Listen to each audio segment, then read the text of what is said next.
Sector 49। Noida sector 49 में श्री संदीप पांडे जी के घर का फ्लैट का वास्तु विजिट करने के लिए आया हुआ हूँ।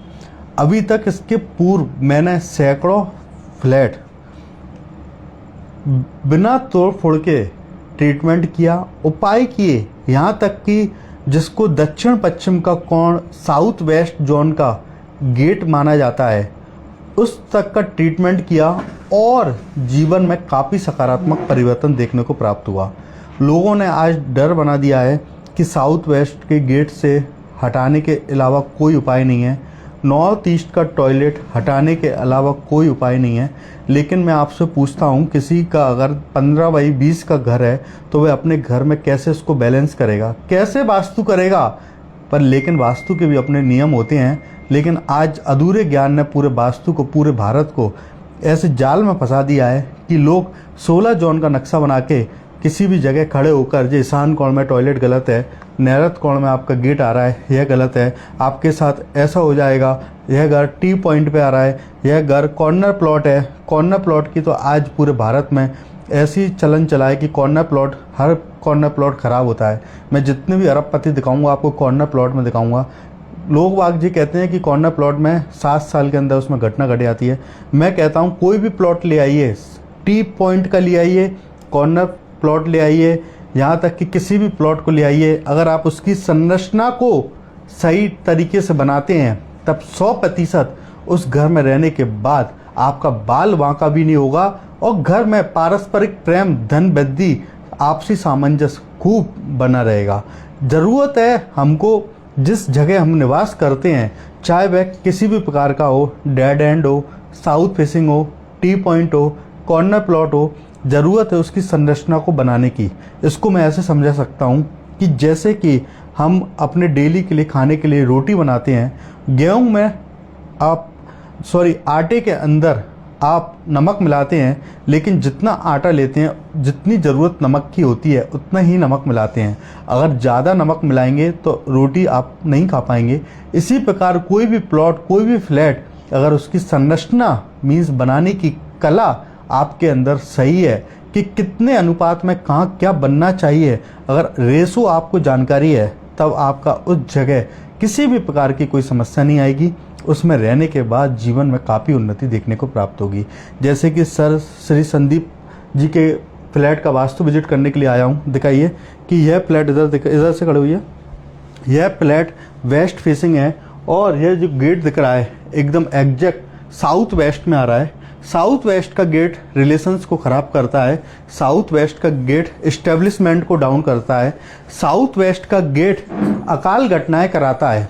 इसी के अलावा अब मैं दिखाता हूँ यह टॉयलेट जो कि नॉर्थ ईस्ट में आ रही है। यह टॉयलेट नॉर्थ ईस्ट में आ रही है और नॉर्थ ईस्ट का टॉयलेट कैंसर देता है। नॉर्थ ईस्ट का टॉयलेट ट्रांसपेरेंसी ख़त्म करता है, क्लियरिटी ख़त्म करता है, माइंड पर हैवी लोड देता है। इसी प्रकार जैसे कि ईस्ट नॉर्थ ईस्ट, यहाँ पर जो बॉल पर ऑरेंज कलर, यह आपके फन एंटरटेनमेंट को कमज़ोर करता है, मानसिक समस्या बहुत ज़्यादा देता है। इसी के साथ इसमें अग्निकोण का टॉयलेट, जैसे कि उसमें आपको दिख रहा होगा अग्निकोण का टॉयलेट महिलाओं को बीमार करता है। इसी प्रकार जो यहाँ रसोई घर बना हुआ है, यह WNW जोन में बना हुआ है और यहाँ पर ये ऑरेंज कलर और पिंक कलर की जो सनमाइका लगी हुई है, यह इंसान को डिप्रेशन की ओर ले जाती है। अब मैं पूछता हूँ, यह फ्लैट है, फ्लैट का जो पार्ट है बहुत सूक्ष्म है। अब इसको व्यक्ति कहाँ से पूरा वास्तु के अनुसार बनाए, क्या करे। व्यक्ति अगर ऐसे वास्तु करेगा तो कहीं पर रहने के लिए उसको जगह नहीं मिलेगी। लेकिन ऐसा नहीं होता, हर एक कमरे का सूक्ष्म वास्तु भी कर लिया जाता है तो उसके सारे दोष खत्म हो जाते हैं। क्योंकि जैसे कि एक दिन का पैदा बच्चा, उसके भी कान, नाक, हाथ, पैर होते हैं, उसका साइज छोटा होता है। इसी प्रकार हर कमरे के आगे आप एक लक्ष्मण रेखा बना दो और उसके कमरे की एक प्रॉपर वास्तु कर लो। आपको किसी भी प्रकार की कोई टस से मच खरोंच नहीं आएगी, इतनी बात मैं स्टाम्प पे लिख के कह सकता हूँ। और मैंने अभी तक जहाँ पर भी लक्ष्मण रेखा बनवाई है 100% जीवन में वहाँ काफ़ी उन्नति देखने को प्राप्त हुई है और काफ़ी संबंधों में सुधार देखा गया है। अभी इंदौर का एक केस है, जैसे कि मैं एक इंदौर में एक जगह विजिट करने गया था, उनका फ्लैट था, वो मेंटल इतना प्रेशर थे, कर्ज था, इसी के साथ रिलेशंस खराब हो चुके थे, व्यापार बिल्कुल बंद हो चुका था क्योंकि उनके फ्लैट का साउथ वेस्ट का गेट आ रहा था। लेकिन मैंने उस गेट को बिना तोड़ फोड़ के उसको प्रॉपर बैलेंस किया और उनका फीडबैक इसके पूर्व में डला हुआ भी है। उसके मैंने उनको रिजल्ट, उनको इतने चमत्कारिक रिजल्ट प्राप्त हुए कि जो उनके घर से सबसे पहले तो बीमारियां खत्म हुई, बीमारी खत्म होने के बाद व्यापार में रोजगार के नए अवसर प्राप्त हुए, पैसे का कैश का फ्लो बढ़ा हुआ और विल पावर जो था बहुत स्ट्रांग हुआ। इसलिए हमको इस प्रकार की गलतियां नहीं करना चाहिए। अब मैं बात करता हूं कि कुंडली से पूरा आप घर का वास्तु बता सकते हैं। अगर आप पर मुखिया की कुंडली है तो आप उस मुखिया की कुंडली के आधार पर किसी भी जगह आप बैठे हों उसके दोषों का वर्णन कर सकते हैं और 1,00,00,000% यह बिल्कुल ध्रुव सत्य साबित होता है, क्योंकि जिसके नाम से आप फ्लैट घर खरीदते हैं उसकी कुंडली में जैसे दोष होते हैं वैसे दोष अपने आप उस जगह पर बन जाते हैं। कुंडली के जो ग्रह होते हैं इनको तो आप हटा नहीं सकते, लेकिन जो घर फ्लैट के जो कोण होते हैं और जिन कोणों में जो ग्रह का वास होता है, अगर उन कोणों को आप बैलेंस कर लेते हैं तब 100% आप अपने जीवन में मैजिकल रिजल्ट प्राप्त कर सकते हैं। वास्तु को समझने के लिए बहुत सारी गहराइयों को आपको समझना पड़ेगा। अकेला 16 जोन के नक्शे के चक्कर में मत पड़िए, नहीं तो आपको बर्बाद होने से कोई नहीं रोक सकता। 16 जोन का नक्शा मैंने इसके पूर्व बताया है, एक ऐसा कुंडली है कि जिसके लिए एक अच्छा प्रेडिक्टर तो चाहिए, लेकिन अकेले उसके 16 जोन के नक्शे के साथ कुंडली प्लस लैंड ऑफ एनर्जी और बहुत सारी चीज़ों का अध्ययन करके आप 100% रिजल्ट प्राप्त कर सकते हैं। अब जैसे कि मैं, यह मुखिया की कुंडली है, अब इस कुंडली का अध्ययन करके दिखाता हूँ कि यह सर की कुंडली है संदीप पांडे जी की, और जैसे कि यह तुला लग्न की कुंडली है, यह तुला लग्न की कुंडली है और तुला लग्न का स्वामी शुक्र इनके लग्न में ही बैठा हुआ है। शुक्र के साथ शनि बैठा हुआ है, जो आपस में फ्रेंडशिप है, इसलिए लग्न के हिसाब से यह कुंडली अच्छी है। लेकिन इसमें देखिए काल सर्प योग बना हुआ है। काल सर्प योग जब कुंडली में बनता है तो स्थिति बिल्कुल विकराल रूप धारण कर लेती है। अब सबसे बड़ी गलती मैं आपको ये बताता हूँ कि जैसे कि 10th हाउस जो कर्मेश है, इनका कर्क राशि का स्वामी चंद्रमा अष्टम में बैठा हुआ है, राहु के साथ बैठा हुआ है, जो कि ग्रहण लगाता है। हाथ दिखाइए सर। इनको कभी अभी किसी एस्ट्रोलॉजर ने मोती पहनने की सलाह दी है और यह मोती अभी क्या काम कर रहा है, यह मोती ऐसा काम कर रहा है जैसे दीमक लगती है। दीमक पहले इतनी से लगना चालू होती है और जब इतने विशाल रूप धारण कर लेती है तब पता चलता है कि दीमक लग गई। उस दीमक को तो आप पैसा देकर सही कर सकते हो, लेकिन अगर जिस शरीर रूपी शरीर में दीमक लग गई तो इसका क्या करोगे? इसके लिए पैसे भी काम नहीं करेंगे, क्योंकि इस प्रकार के गलत नगों को पहनकर पूरे भारत में अधिकतर लोग आज नग पहने रहते हैं लंबे लंबे समय तक। उनको यह जानकारी नहीं होती कि यह नग गलत है सही है। आज जैसे कि यह 4 नग 4 उंगलियों में पहने हुए हैं, गले के अंदर 3 नग पहने हुए हैं, टोटल 7 नग पहने हुए हैं, लेकिन इनका जो मूंगा है और जो इनका मोती है, ये दोनों नग इनके लिए बहुत ज़्यादा नुकसान दे रहे हैं। इन दोनों नग को उतारने की सलाह दी है और जो जिसमें पन्ना पहने हुए इस पन्ना को इस उंगली में पहनने की सलाह दी है। अब बात करते हैं कुंडली से पूरा वास्तु। तो मैं आपको दिखाता हूँ कि देखिए इनका जो गुरु है 2nd हाउस में बैठा हुआ है, उसके साथ इसमें केतु बैठा हुआ है और चंद्र राहु अष्टम में बैठे हुए हैं। अब मैं गुरु की बात करता हूँ तो गुरु की जो वास्तु के अनुसार पोजीशन होती है वह नॉर्थ ईस्ट जोन में होती है।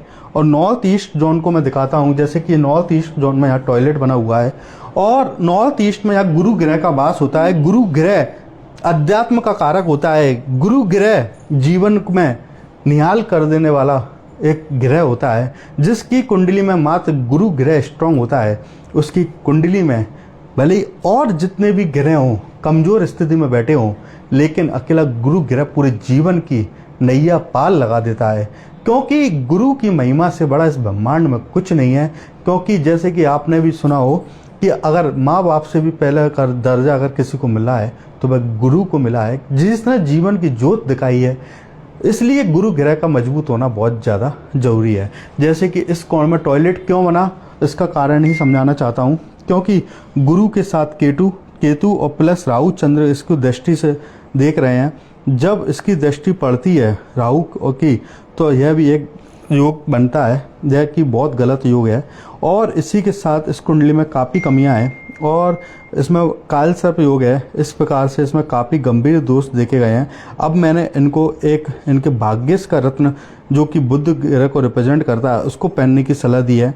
इसी के साथ एक इसके साथ एक डायमंड या ओपल पहनने की सलाह दी है। और भी कुंडली में जैसे कि ग्रहों को स्ट्रॉन्ग कर सकते हैं उसको पहनने की सलाह दी है। अगर यह उपाय होते हैं तब 100% जीवन में चमत्कारिक परिणाम देखने को प्राप्त होंगे। सर आप बताइए कि इस फ्लैट में आने के बाद आपको किस प्रकार की समस्याओं से आपको वो परेशानी आ रही है और कितने वर्ष आपको इस फ्लैट में हो गए? कृपया सभी का मार्गदर्शन कीजिए। मुझे 2 साल हो गए इस फ्लैट में आए हुए और मुझे इसमें स्वास्थ्य को लेकर के काफ़ी ज़्यादा समस्या है। ख़ास तौर पे हमें भी परेशानियां हैं और हमारी वाइफ की रेगुलर तबीयत यहाँ पे ख़राब रहती है और धन का व्यय भी काफ़ी ज़्यादा मतलब हो रहा है। मतलब पैसा आ तो रहा है लेकिन पैसा रुक नहीं रहा है, पैसा खर्च हो रहा है और टेंशन मतलब जैसे कि मतलब संतुष्टि नहीं है किसी चीज़ को लेकर के। आए दिन दिमाग में उल जलूल की चीज़ें, नींद नहीं आना, बेचैनी होना, इस तरह की चीज़ें का सामना हमें करना पड़ रहा है। और फिर हम इन सारी चीज़ों के लिए फिर हमें किसी ने रेफरेंस दिया तो हम उसके बिहाफ पे फिर हमने सर से फ़ोन पे कांटेक्ट किया और आज उन्होंने ये मार्गदर्शन हमें दिया है और काफ़ी कुछ चीज़ें हैं जो उन्होंने हमें सजेस्ट की है कि आप इस चीज़ को अपने घर के अंदर बगैर तोड़ फोड़ के उस चीज़ का आप पालन करें जो इन्होंने हमें बताया है। तो उससे हमें बहुत कुछ भविष्य में ठीक होने की हमें उम्मीदें दिखी हैं। निश्चित रूप से जैसे कि सर ने बताया, सबसे पहले हेल्थ, तो हेल्थ का कारण सबसे मुख्य मैं आपको बताता हूँ कि जैसे कि यह जो टॉयलेट बना हुआ है यह एकदम टॉयलेट साउथ ईस्ट जोन में आ रहा है। साउथ ईस्ट जोन शुक्र ग्रह को रिप्रेजेंट करता है। शुक्र ग्रह महिलाओं को रिप्रेजेंट करता है। मैंने इस घर में आने के बाद ही बोल दिया था कि महिलाएं इस घर की बीमार होंगी, जो 100% सही बैठी। अब बात करते हैं पुरुष वर्ग को जो बीमारी होती है, किसको? पुरुष वर्ग को बीमारी होती है ईशान कोण से। तो यह देखिए कि ईशान कोण में भी यहाँ पर टॉयलेट बना हुआ है। अब बात करी सर ने आगे तीसरी बात कि धन का व्यय ज़्यादा होता है। धन के व्यय के लिए सबसे प्रमुख कारण है यह गेट, क्योंकि यह गेट साउथ वेस्ट जोन में खुला हुआ है। इस गेट के खुलने के कारण यहाँ पर धन का व्यय अधिक होता है। लेकिन यहाँ पर आज जो उपाय बताए गए हैं ये कोई साधारण उपाय नहीं है, ये एक ऐसे उपाय हैं जो बूस्टर डोज की तरह काम करेंगे। जैसे कि अगर आपकी बॉडी में बुखार होता है तो डॉक्टर आपको डोलो या इसी प्रकार की कोई भी टैबलेट खाने की या गोली खाने की सलाह देता है। लेकिन जब बुखार नहीं उतरता है तो जिस प्रकार की बीमारी होती है उसके अनुसार वो उस एंटीबायोटिक को मिला देता है जिससे कि बीमारी में जल्दी सुधार हो। तो कुंडली भी यही कार्य करती है कि वास्तु जैसे बुखार उतारने की दवाई है तो कुंडली एंटीबायोटिक है। जब वास्तु और कुंडली दोनों का मिलान होता है तब जीवन में काफ़ी सकारात्मक परिवर्तन देखने को मिलते हैं। यहाँ तक कि कम समय में सकारात्मक परिवर्तन देखने को मिलते हैं। और आज जहाँ पर जो भी उपाय बताए हैं 100% अगर सर यह उपाय करेंगे मात्र 15 दिन में जमीन आसमान का सकारात्मक परिवर्तन देखने को प्राप्त होगा। और आप सभी लोगों से बस यही है कि अगर आप भी अपने घर में लक्ष्मण रेखा बनाना चाहते हैं तो लक्ष्मण रेखा के लिए सबसे अच्छी बात यह है कि जिस दिशा के अनुसार आपको लक्ष्मण रेखा बनानी है उस दिशा के अनुसार वहाँ पर आप गाय के गोबर के उपले को उस दिशा के कलर से रंग लीजिए और वहाँ पर अगर आप ज़मीन पर उसको फेर देते हैं तो महीनों तक, कब तक? महीनों तक वहाँ की नकारात्मक ऊर्जा इस कमरे से दूसरे कमरे में प्रवेश नहीं कर पाएगी और वहाँ पर एक सकारात्मक ऊर्जा का संचार होगा। और भी जहाँ पर ऐसे काफ़ी सारे उपाय हैं जिससे कि इस घर में, जैसे कि कैसे इस घर की नज़र को उतारा जाए, कैसे इस घर में इस प्रकार की एनर्जी को पुट किया जाए कि जिससे काफ़ी सकारात्मक परिवर्तन देखने को प्राप्त हो। हम सभी लोग अपने जीवन में बहुत सारी इच्छाएं रखते हैं, लेकिन इच्छाओं को रखने के साथ बहुत सारे उपाय भी करने होते हैं, जो आज जहाँ पर उपाय बताए हैं 100% जमीन आसमान का परिवर्तन देखने को मिलेगा। जिस विश्वास से नोएडा में सर ने वास्तु विजिट के लिए बुलाया है उसके लिए धन्यवाद। सभी मित्रों का धन्यवाद। जय जिनेंद्र।